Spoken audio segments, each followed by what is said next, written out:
Morning to all of you. स्वागत है आप सबके अपने यूट्यूब चैनल सिद्धार्थ के विषय में। हम लोग जैसा कि आपको पता है कि हम लोग हिमालय के विषय में पढ़ रहे थे। हमारा हिमालय का जो क्लासिफिकेशन था वो 3 टाइप से था। एक तो था प्रादेशिक यानी क्षेत्रीय के आधार पर, और एक था यानी कि उत्तर पूर्वी की पहाड़ियों के आधार पर, और एक था हमारा निर्माण के आधार पे। ये 3 टाइप के होते हैं। उसमें हम लोग ट्रांस हिमालय को पढ़ लिए थे, ठीक है। ट्रांस हिमालय को पढ़ लिए थे और उस ट्रांस हिमालय को भी 4 भागों में डिवाइड किया गया था। काराकोरम, लद्दाख, जास्कर और कैलाश पर्वत श्रेणी, जिसमें कि हम लोग नेक्स्ट लेक्चर में काराकोरम श्रेणी को देख चुके हैं। अब पढ़ेंगे हम लोग लद्दाख पर्वत श्रेणी एंड जास्कर पर्वत श्रेणी और कैलाश पर्वत श्रेणी। ये तीनों श्रेणियों के विषय में इस वीडियो के माध्यम से हम लोग सीखेंगे, ठीक है। तो आइए शुरू करते हैं। काराकोरम पर्वत श्रेणी में अनेक हिमनद या ग्लेशियर पाए जाते हैं, यानी कि जो काराकोरम श्रेणी है उसमें अनेक ग्लेशियर पाए जाते हैं। जैसे उनके कुछ नाम दिए गए हैं, देखिएगा। फर्स्ट है बतूरा, हिस्पर, वियाफो, वाल्टोरो, सियाचिन और रेमो, यानी कि बतूरा, हिस्पर, वियाफो, वाल्टोरो, सियाचिन, रेमो, ये हमारे काराकोरम श्रेणी के अंतर्गत ये सभी हिमनद यानी कि ग्लेशियर पाए जाते हैं। और वहीं सियाचिन की ग्लेशियर से एक नदी निकली है जिसका नाम है नुब्रा नदी, ठीक है। नुब्रा नदी सियाचिन ग्लेशियर से निकली है। और एक नदी निकली है रेमो ग्लेशियर से जिसका नाम है श्योक नदी। श्योक नदी जब सियाचिन ग्लेशियर से नुब्रा नदी और रेमो ग्लेशियर से श्योक नदी, इन दोनों जब आपस में मिलती हैं तो आगे जाके ये सिंधु नदी, ये देखिए जैसे ये सिंधु नदी जा रही है और ये है श्योक और ये है नुब्रा नदी, ये दोनों आके मिलकर सिंधु नदी में मिल जाती हैं, ठीक है। एग्जाम में कई बार इस मतलब यहाँ से क्वेश्चन बना है कि सियाचिन ग्लेशियर से कौन सी नदी निकली है और ये किस नदी में आके मिलती है।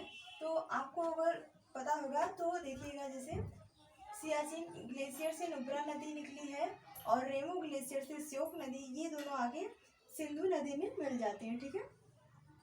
तो आई होप यहाँ तक आपकी बातें क्लियर। जैसे वहाँ का जो मुख्य ग्लेशियर है वो है सियाचिन, वो इम्पोर्टेंट यानी परीक्षा की दृष्टिकोण से बहुत ही ज़्यादा इम्पोर्टेंट है, तो उसको हम लोग देखते हैं। सियाचिन ग्लेशियर यह काराकोरम श्रेणी में स्थित, यानी कि जो सियाचिन ग्लेशियर है ये पूरा जो देख रहे हैं आप ग्लेशियर, ये पूरा काराकोरम वाले श्रेणी में ही स्थित है, ठीक है। इसमें कि सियाचिन इतने प्रमुख है, वहाँ से क्वेश्चन बनते रहे। यह एक अल्पाइन एवं अध्रुवी ग्लेशियर, यानी कि जो सियाचिन ग्लेशियर है अल्पाइन है, प्लस इसके अलावा अध्रुवी ग्लेशियर भी है सियाचिन ग्लेशियर।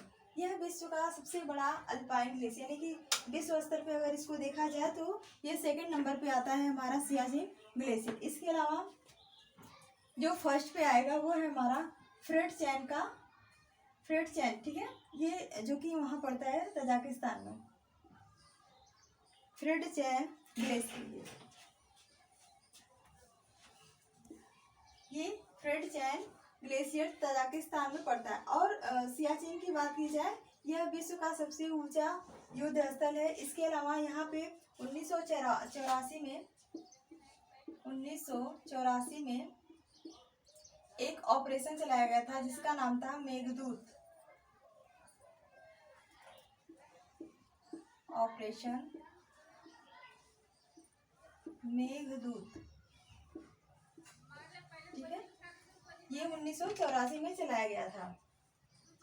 और ये तोर है, लेकिन इसके अलावा कुछ वहाँ पे पासेस है यानी कि दर्रे भी है, जिसका नाम है सियाला दर्रा, विया फॉर्न दर्रा। ये 2 हमारे ऐसे दर्रे हैं जो सियाचिन ग्लेशियर के प्रमुख दर्रे माने जाते हैं, ठीक है। तो ये रहे हमारे काराकोरम वाली श्रेणी, ये एंड हुई। अब सेकेंड है हमारा लद्दाख पर्वत श्रेणी। ये जैसे देखिए आप मैप में इसको, ये देखिए ये काराकोरम श्रेणी है,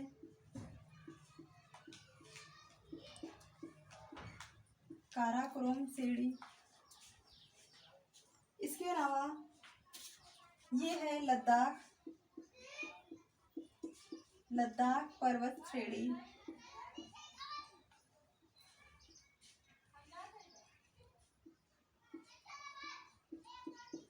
लद्दाख पर्वत श्रेणी, ठीक है।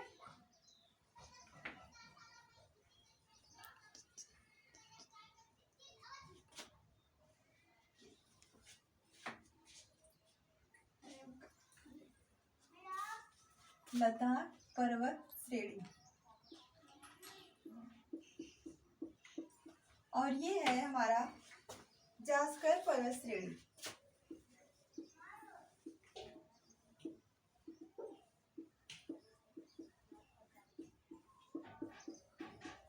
यानी कि ये ऊपर में देखिए कश्मीर और लद्दाख वाले क्षेत्र में ये ऊपर वाला काराकोरम श्रेणी, और सेकंड है लद्दाख श्रेणी, एंड थर्ड है हमारा जास्कर पर्वत श्रेणी, एंड फोर्थ है ये जो कि तिब्बत में पड़ता है, तिब्बत, ठीक है। तिब्बत में ये है कैलाश पर्वत श्रेणी। कैलाश पर्वत श्रेणी,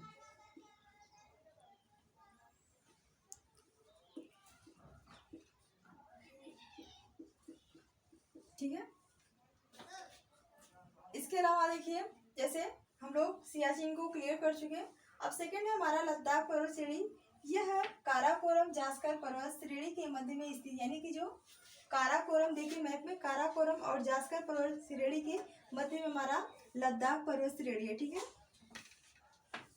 और इसकी कुल ऊंचाई की बात की जाए, इसमें एक प्रमुख पर्वत है जिसका नाम है राकापोसी, ठीक है, जिसका नाम है राकापोसी। यह सबसे तीव्र यानी कि तेज धार वाली पर्वत है, तेज धार वाली।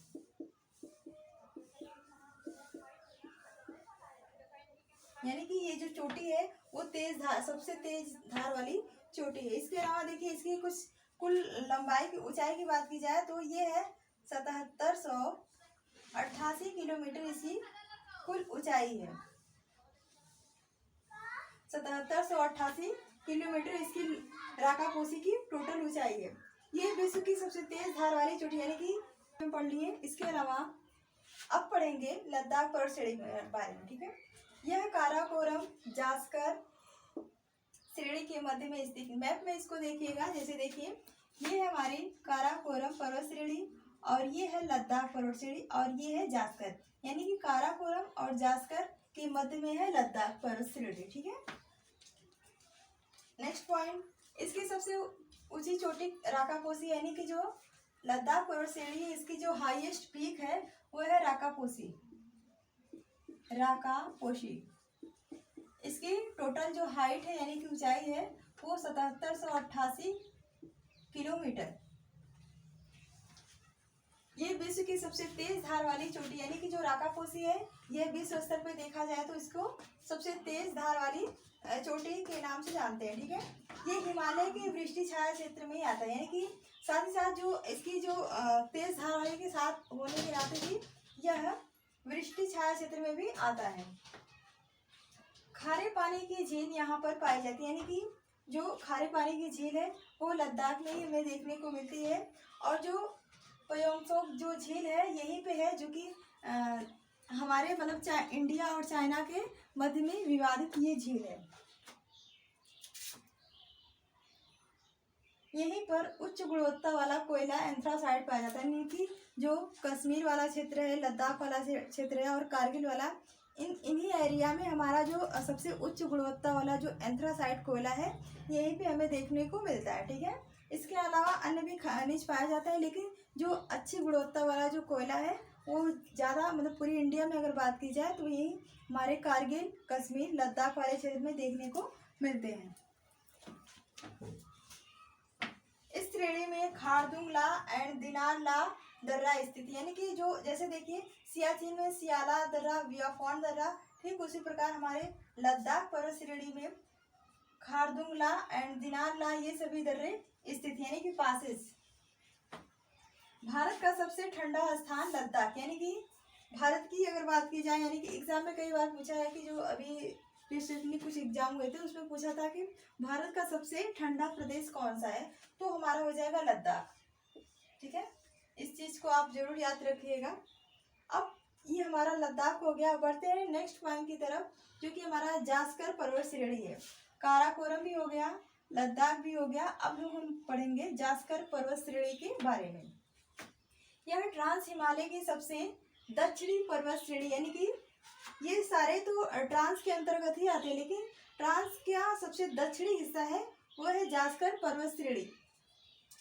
इसकी सबसे ऊंची चोटी वो है नंगा पर्वत, जिसका नाम है, ठीक है, हाईएस्ट पीक नंगा पर्वत है। सिंधु नदी जास्कर श्रेणी लद्दाख श्रेणी के मध्य में बहती है, यानी कि जो हमारी ये सिंधु नदी है ये लद्दाख और जास्कर के श्रेणी के मध्य में बहती है। सिंधु नदी लद्दाख श्रेणी को काटकर गार्ज बनाती है, यानी कि जो हमारी सिंधु नदी है वो, ये देखिएगा जैसे ये दो पर्वत है और हमारी ये सिंधु नदी यहाँ से होकर गुजरती है, यानी कि यहाँ पे ये गार्ज बनाती है। ठीक है, अब नेक्स्ट हमारा कैलाश पर्वत श्रेणी। कैलाश पर्वत श्रेणी जो कि हमारे इंडिया में है ही नहीं, वो है बाहर मतलब तिब्बत वाले इलाके में। ये देखिए कश्मीर एंड लद्दाख का मैप है और साइड में इसके ये तिब्बत है और यहीं पे हमारा कैलाश पर्वत श्रेणी स्थित है, जो कि इंडिया में नहीं है। यह तिब्बत में स्थित है। इसकी सबसे ऊंची चोटी जिसका नाम है कैलाश पर्वत, ठीक है, यानी कि सबसे हाईएस्ट पीक इसकी कैलाश पर्वत है, जिसकी टोटल ऊंचाई जो है 6638 मीटर है। 6638 मीटर है। इससे सिंधु नदी, सतलज नदी, ब्रह्मपुत्र नदी निकली हुई, यानी कि जो कैलाश पर्वत श्रेणी है यहाँ से हमारी सिंधु नदी एंड सतलज नदी एंड ब्रह्मपुत्र, जो कि हमारे अरुणाचल प्रदेश से होकर ये एंटर करती है हमारे इंडिया में, वो सभी नदियाँ हमारे तीनों कैलाश पर्वत श्रेणी से होकर निकली हैं। ठीक है, तो ये हिमालय का थोड़ा सा टॉपिक लंबा है, क्योंकि कई सारे श्रेणियाँ पढ़ने को मिलता है और कई सारे दर्रे पासेज होते हैं, तो हमें इन्हें ब्रीफ में जानना बहुत इंपॉर्टेंट होता है, क्योंकि एग्जाम में यहाँ से बहुत सारे क्वेश्चन देखने को मिलते हैं। तो ओवरऑल आज के रहे ये सारे सभी हमारे थ्योरी क्लासेस। आई होप आप सभी को ये पसंद आया होगा। प्लीज़ कमेंट के माध्यम से हमें ज़रूर बताया करिए कि क्लासेस कैसे चल रही हैं। ठीक है, थैंक्स फॉर वॉचिंग। जय हिंद एवरीवन।